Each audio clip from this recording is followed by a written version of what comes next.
সম্পর্কে বলা হচ্ছে। আমার ভাইরা, আমার বন্ধুগণ, উজুর যে আমরা উজু করবো, উজুর ফজিলাতটা কি আমাদের জানতে হবে।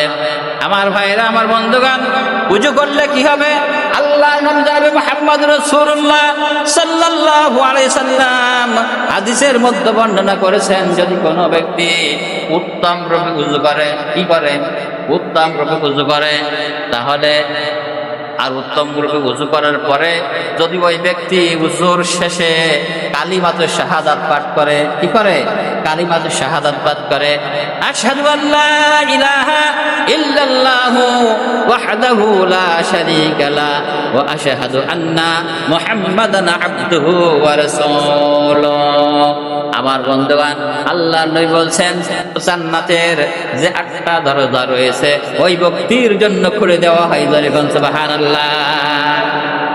আমার বন্ধুগণ, তাহলে এই যদি নামাজে না আসেন, উজু যদি না করেন, উজু যদি সঠিক যদি হয়, তাহলে এত বড় সওয়াব রেখেছেন না আল্লাহ তাআলা? রেখেছে কিনা?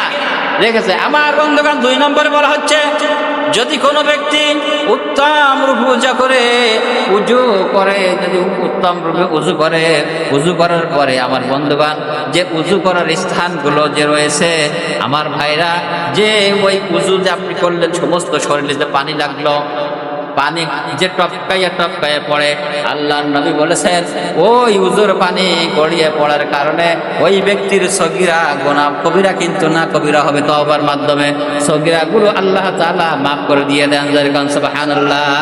ছোটখাটো যেগুলো গুনাহ হয়, এই উজুর যে আপনি যদি সঠিক হয়, তাহলে এর দ্বারা আপনার আমার কি হয়? এই গুনাহ আল্লাহ তাআলা মাফ করে দিয়ে দেন। আমার বন্ধুগণ, এরপরে বলা হচ্ছে, যদি কোনো ব্যক্তি উত্তম রূপে যদি উজু করে, তাহলে দেখা যায় আল্লাহ রাসূল সাল্লাল্লাহু আলাইহি ওয়াসাল্লাম বলেছেন, কিয়ামতের ময়দানে ওই ব্যক্তির যে উজুর অঙ্গ প্রত্যঙ্গ যেগুলো রয়েছে, প্রত্যেক জায়গাগুলো নূরে ঝকমক ঝকমক করতে থাকবে। সুবহানাল্লাহ। তাহলে আল্লাহর নবী বললেন, কি বললেন?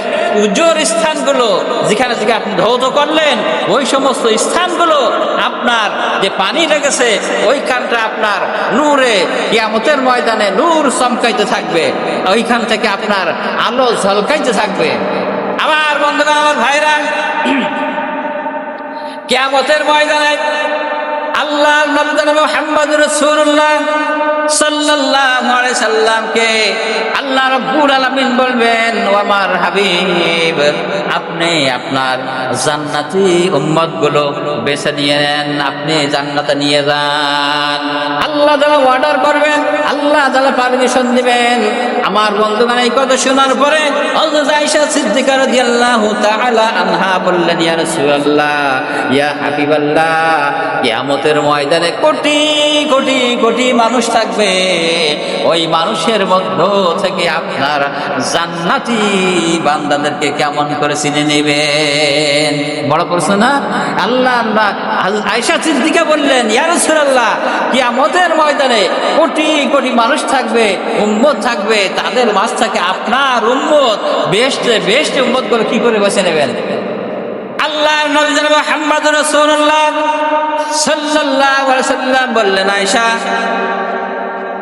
এক মাঠে যদি হাজার হাজার ঘোড়া থাকে, আর ওই ঘোড়ার ভিতরে যদি কোনো সীতাওয়ালা, কপালে কোনো সীতাওয়ালা যদি ঘোড়া থাকে, ওই লক্ষ লক্ষ ঘোড়ার ভিতর থেকে ওই সাদাওয়ালা চিহ্নওয়ালা ঘোড়াগুলো বাছাই করা যাবে কিনা?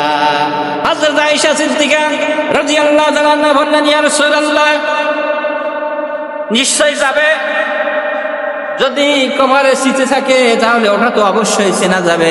আল্লাহর নবী জানাবে মুহাম্মদুর রাসূলুল্লাহ সাল্লাল্লাহু আলাইহি সাল্লাম বললেন, আল্লাহর নবী বললেন, হযরত আয়েশা, কিয়ামতের ময়দানে কোটি কোটি মানুষ থাকবে, ওর মধ্য থেকে যে ব্যক্তি আমার উম্মত হবে, আর উম্মত হওয়ার পরে যে ব্যক্তি উত্তম রূপে উযু করেছে আর নামাজ আদায় করেছে, নামাজ আদায় করার কারণে আর উত্তম রূপে উযু করার কারণে তার উজুর স্থানগুলো ঝলমল ঝলমল করতে থাকবে, ওই দেখে দেখে নূর চমকাইতে থাকবে, ওই দেখে তাকে জান্নাতে নিয়ে যাবো।